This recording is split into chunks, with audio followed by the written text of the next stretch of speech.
The U.S. pressure campaign on Venezuela just took an unexpected turn. After months of escalating tensions, Washington's strategy may be shifting in a surprising direction. What pushed this change, and what does Maduro think that he might be able to offer the U.S.? We'll break it down.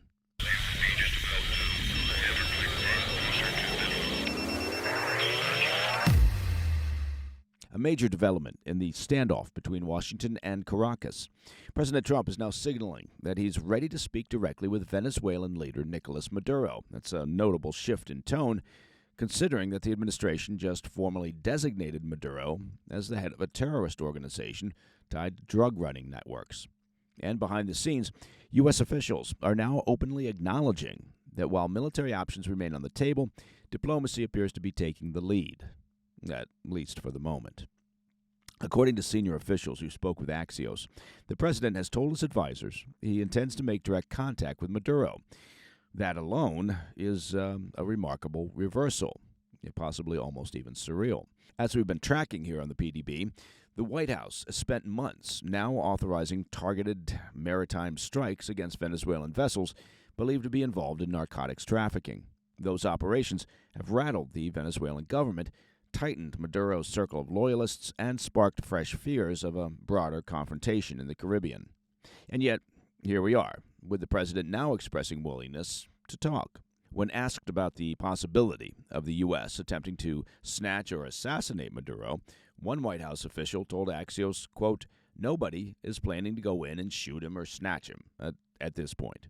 I wouldn't say never, but that's not the plan right now," end quote. That phrase, "at this point," signals that Washington's pressure campaign is still very real, of course, and very active, or at least they want to give that impression, but that the White House also believes diplomacy may now offer something that military strikes can't, and that would be leverage. And that leverage brings us to a critical question. What exactly does Maduro have to offer the U.S. in any potential negotiation? Well, the answer, according to analysts who spoke with Reuters, may be, you can probably guess, oil. Venezuelan crude is heavy and dirty, but U.S. Gulf Coast refineries are built specifically to process that kind of oil. When the U.S. halted Venezuelan imports years ago and imposed sanctions on the Maduro regime, refiners had to seek alternatives, often, of course, at higher costs or more logistical difficulties. Now, with markets still tight and energy prices playing a major role in global politics, there's renewed interest in whether Venezuelan shipments could re-enter the picture. Right now, Venezuela exports about 1.1 million barrels of oil per day. More than 80% of that goes to China. That means Maduro actually does have flexibility, the ability to redirect cargoes, sweeten deals, or offer dedicated supply to American refiners if it means gaining political or economic concessions from Washington. For a regime isolated by sanctions, that's one of the only real bargaining chips that Maduro still has. Admittedly, it's a big one. Venezuela doesn't have much to offer the U.S. anymore, but it does have the oil and the infrastructure to deliver it quickly if sanctions are lifted or relaxed. That's why some experts believe this sudden openness to dialogue from both sides is less about goodwill and more about transactions. Each party has something the other wants, and the broader pressure campaign may be part of pushing those negotiations forward. And, of course, President Trump is often characterized as a transactional person. But this wouldn't likely be a simple oil for sanctions relief arrangement. For one thing, U.S. negotiators are approaching this from a position of strength, of course. The Venezuelan economy is collapsing under the weight of corruption, mismanagement, and sanctions. Maduro's government does desperately need cash, foreign investment, and some measure of legitimacy. Meanwhile, the U.S. isn't exactly hurting for oil, but access to specific grades of heavy crude would be strategically useful. So, what should we watch for next? Good question. First, whether the White House clarifies what form this potential contact with Maduro would take. That's something to watch for. A phone call is one thing, a meeting is another. U.S. officials are very carefully choosing their words, suggesting that a conversation is on the table without committing to anything more formal.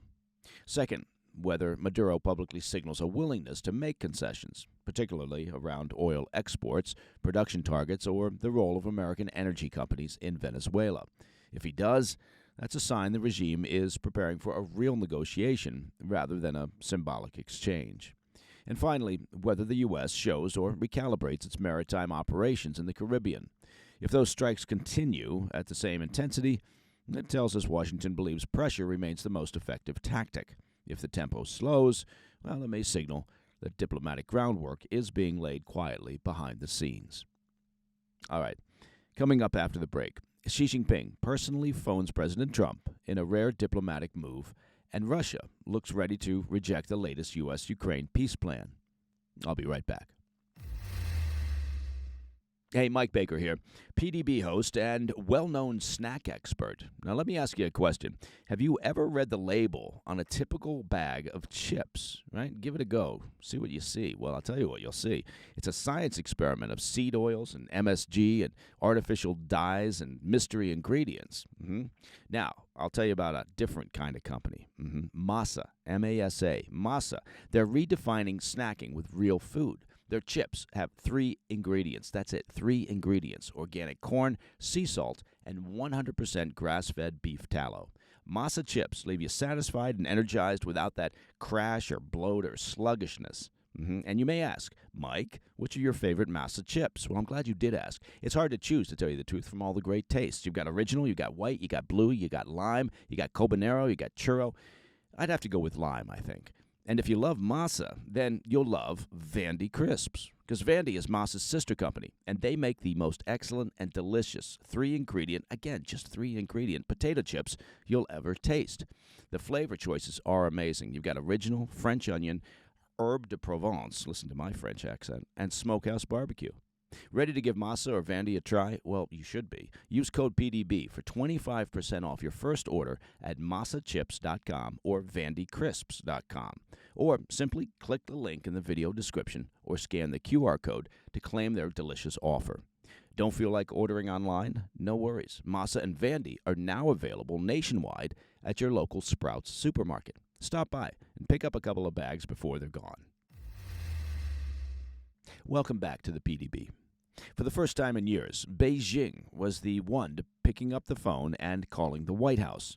Chinese President Xi Jinping reportedly started his call with President Trump by talking Taiwan, as Japan's new hardline on the island's autonomy sent regional tensions rising.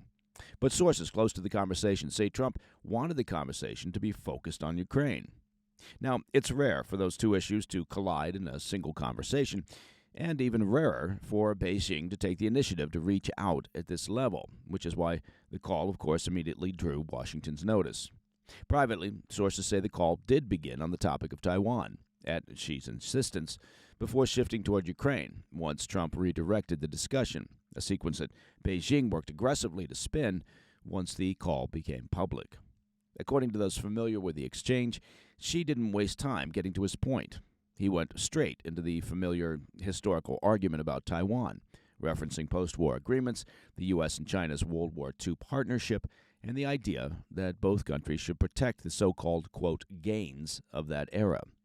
A citation from China state media reports that Xi told Trump, quote, Taiwan's return to China is an important component of the post-war international order. But given the fact that Japan is now openly warning that it would join any fight over the democratic island, Xi's message came across less like a reminder and more like a warning. And that set the tone for the rest of the call, though the two sides framed the talk very differently afterward. Chinese state media said Trump acknowledged, quote, the importance of the Taiwan issue to China, but Washington's readout of the conversation didn't mention Taiwan at all. Instead, Trump posted to Truth Social that he and Xi discussed Ukraine, fentanyl, soybeans, and trade, and that he accepted the Chinese president's invitation to visit Beijing in April, with Xi slated to visit Washington later in 2026. But in an eyebrow-raising twist, the spokeswoman for China's foreign ministry suggested the U.S. was the one who requested the call, contradicting the reports that Xi initiated the discussion due to escalating tensions with Tokyo. But despite those claims, Beijing's urgency to reach out to Washington starts to make sense once you review the recent tense exchange with Japan. As we've been tracking, earlier this month, Japan's new prime minister warned that a Chinese takeover of Taiwan would pull Japan directly into the fight. China erupted, of course, accusing Tokyo of threatening, quote, armed intervention, and snapped again when the U.S. State Department reaffirmed Washington's commitment to its alliance with Japan and to preserving the status quo in the Taiwan Strait. Still, to Beijing, all of this turbulence creates a narrow but valuable opening. Sources close to CCP officials say Xi sees a chance to shape Trump's thinking at a moment when Washington's posture on Taiwan is, at times, ambiguous. Trump, unlike Biden, has held back from saying whether the U.S. would defend the Democratic island, arguing that showing his hand would undermine his leverage with Xi Jinping. Trump has also said Xi privately vowed not to invade during his presidency, though Beijing has never verified that particular claim. While Beijing remains firm that the phone call was largely about Taiwan, China's state media did publish a comment from Xi saying, quote, China supports all efforts committed to peace in Ukraine. Of course they do. As our longtime listeners know, Beijing has provided crucial diplomatic and economic support to Russia since the 2022 invasion, essentially keeping Putin's war machine running. And now, as Trump continues to accelerate his own peace push, China does appear eager to position itself as a player in whatever settlement emerges. Okay, sticking with Ukraine, the Trump administration's shuttle diplomacy sprint to lock in a peace deal appeared to buy real momentum. But, well, as you might guess, it may not be enough. The White House now believes Moscow may reject outright the 19-point blueprint and could use disinformation and its usual misinformation to keep President Trump engaged while the war grinds on through Christmas. When we last talked about this, U.S. Army Secretary Dan Driscoll touched down in Abu Dhabi to start the week, just as U.S. and Ukrainian negotiators finished carving Trump's original 28-point peace plan down to 19 points, engaging in damage control after the original document leaked to the media. The Geneva rewrite left Washington and Kyiv mostly on the same page, with territorial concessions deliberately kicked up to a future leader-level discussion between Trump and Ukrainian President Zelensky. White House Press Secretary Caroline Leavitt said yesterday that Driscoll made, quote, tremendous progress. She added that only, quote, a few delicate but not insurmountable details remain to solidify potential peace. But the very changes that made the peace deal survivable for Ukraine are now, of course, threatening to sink it with Russia. According to sources who spoke to the New York Post and to U.S. officials familiar with the talks, Moscow is set to reject the new 19-point plan outright. The problem isn't just the latest edits. It's that the U.S.-Ukraine rewrite moved the document, supposedly, away from what the Kremlin believes Trump implicitly blessed at his August summit with Russian President Putin in Anchorage. Russian Foreign Minister Sergei Lavrov has gone on the offensive with that line. He says Moscow expects to see an interim version of the deal reflecting Ukrainian input, but warned that if the document overall strays from what Putin thinks he secured in Alaska, there'll be a problem. Lavrov framed the original 28-point proposal as the only acceptable baseline. Well, that's because it included most of Russia's demands. Even though the Kremlin was never fully satisfied, oh, there's a shame, warning the situation will be, quote, fundamentally different for Moscow if the new framework deviates from the original version. Well, it does. Still, I'd like to point out that publicly, Moscow is walking a, well, relatively speaking, careful line. Kremlin officials don't want to appear to be dismissing Trump outright, a move that could harden the administration's position and erode whatever leverage Moscow thinks it has.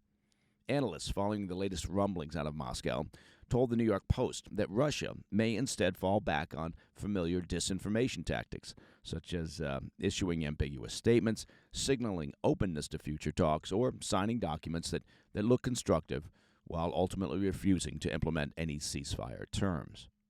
Trump has repeatedly warned that Putin is trying to drag out the war, accusing the Russian strongman of, quote, tapping him along.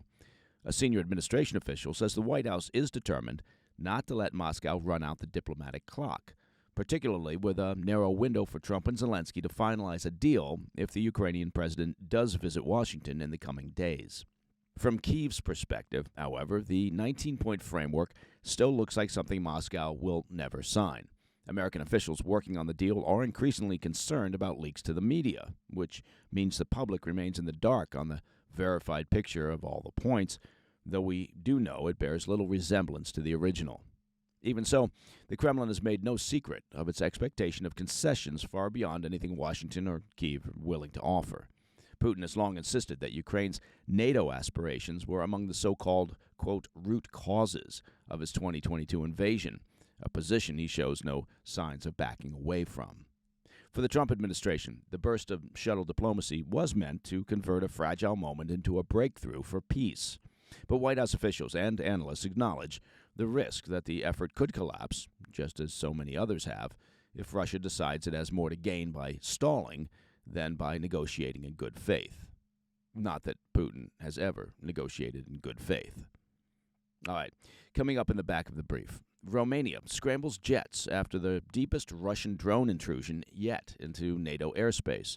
It's a move that officials are calling a deliberate provocation. I'll have those details when we come back.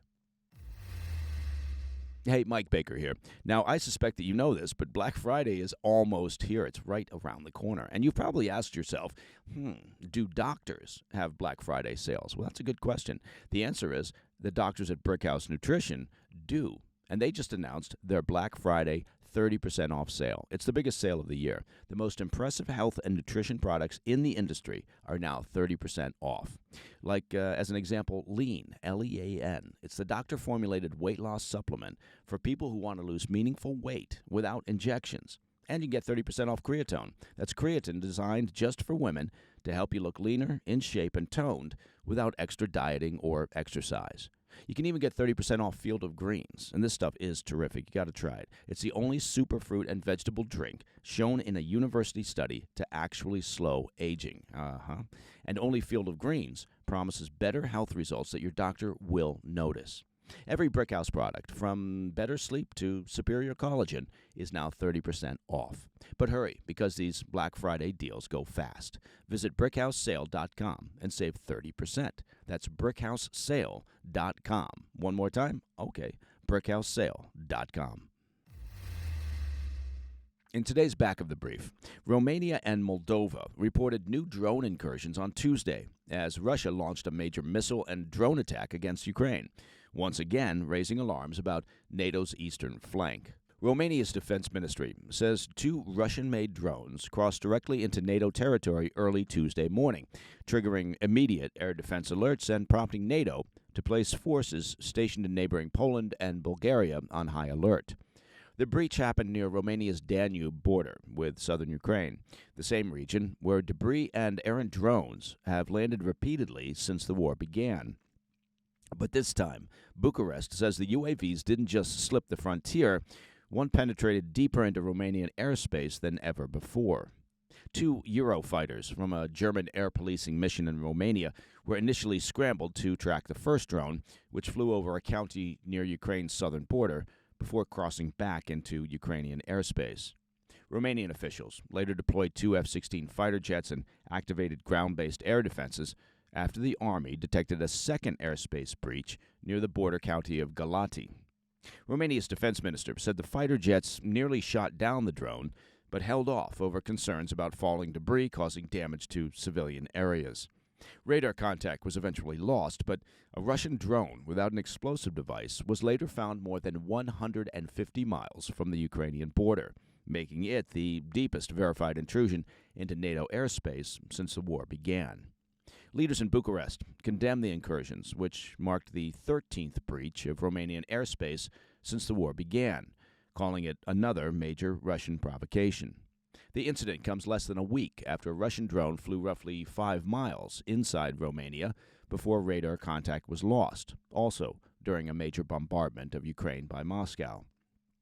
Meanwhile, Moldova's defense ministry said they also suffered an airspace breach on Tuesday morning, with 6 Russian drones detected crossing into their territory.